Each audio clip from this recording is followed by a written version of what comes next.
Hey gang, Jeff Stone here with another episode of magicreview.com. We're looking at Cody Fisher's 3 ropes and 1,000 laughs, the funniest rope routine on the planet.com. So this one's a little bit tricky to review. My standard is method, add copy integrity, and product quality. So I don't spend a lot of time talking about effect, nor do I spend a lot of time talking about presentation. Or if I do talk about presentation /and/or /effect, that slash is in there somewhere. It's never, it doesn't affect the star rating. It's just me talking about it so you have some information.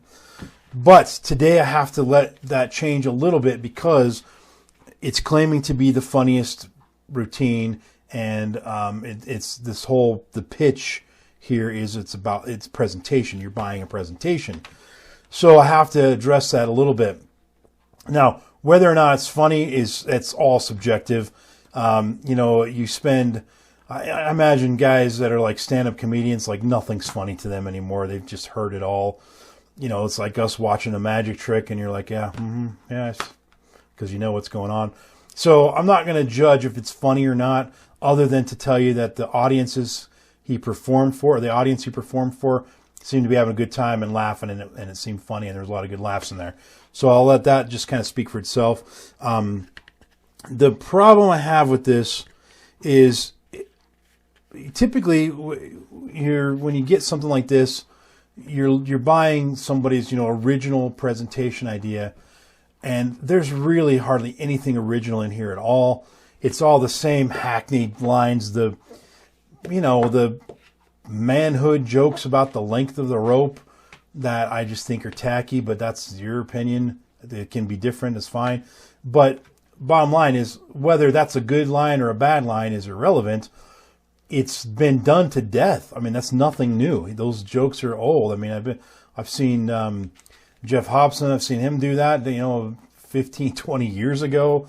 I think Michael Finney does that in his routine. Speaking of Michael Finney, I've seen him and many others do this, where they hold up a jumbo box of playing cards. Hey, do you guys like card tricks? Yeah, we love card tricks. Great, we're doing a rope trick. You reach in and pull the rope out of the card box. That line's been done to death, and it's the opening here. So there's really, by the way, the trick is Professor's Nightmare. That's what you're getting, is Professor's Nightmare. If you don't know what that is, I actually put a link to the Magicpedia page that talks a little bit about what that trick is and some brief history about it.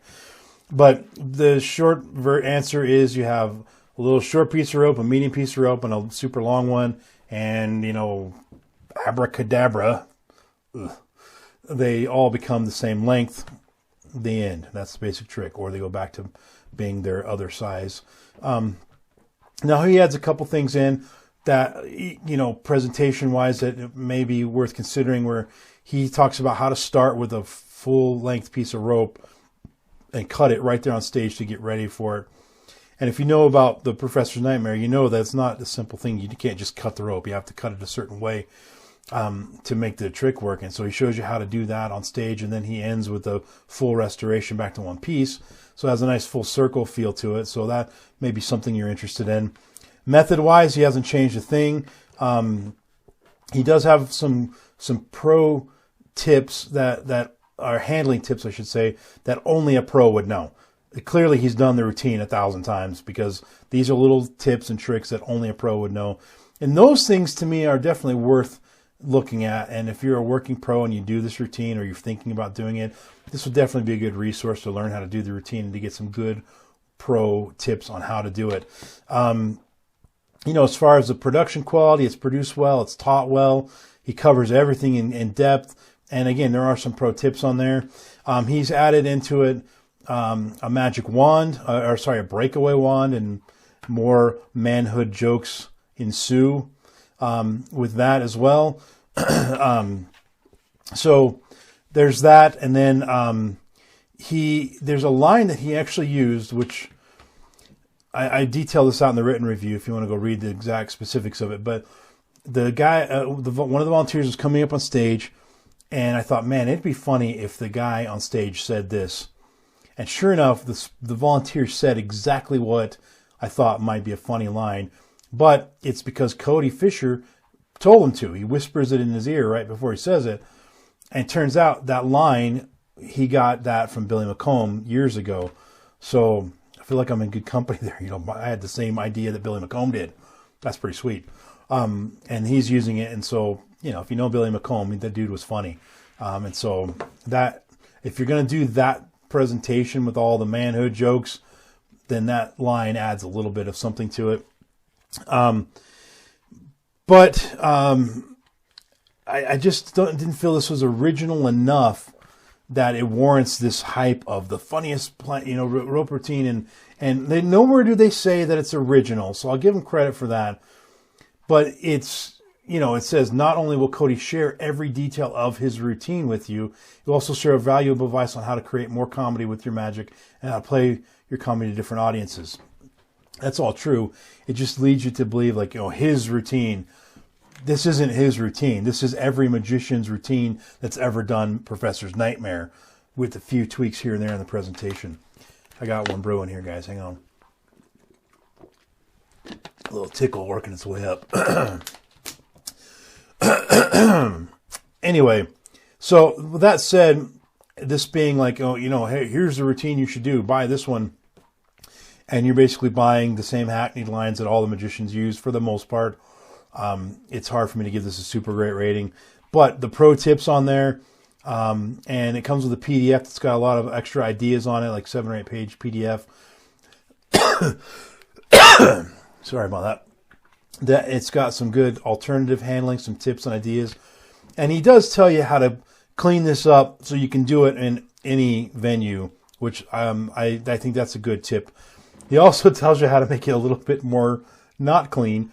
He had a request from a particular client that basically they were like, look, we want it to be a little more dirty than what we've seen you do. So he added one little thing, which really wasn't that much worse or better, however you want to look at it, than what he was already doing. But it was enough to push that audience over the edge. So that might be something a pro would appreciate if you don't mind doing the same, size jokes, rope jokes. If you don't mind doing that, crickets chirping, then fine, go ahead and do that. And this may be worth it for you there. So there are some tips and ideas and concepts and things on here that are definitely worth looking at, which is why it's still got a decent rating, 3.5 stars, Stone says, of Gem. Moving on to the random iTunes song of the moment, which is You're Blind by Run DMC. This is a classic. You're blind, you can't see, you need to wear some glasses like DMC. I don't know if it's sunglasses or sunglasses, but anyway, You're Blind by Run DMC. I love Run DMC, man. They're like the original awesome, hip-hop rap guys, man. Back in the 80s, rap was good. Don't care for it much these days, but back then. Anywho, that's You're Blind by Run DMC. Tune in tomorrow where we take a look at Hacked by Brian Kennedy and World Magic Shop. Thanks for watching, folks. We'll see you next time. Peace out.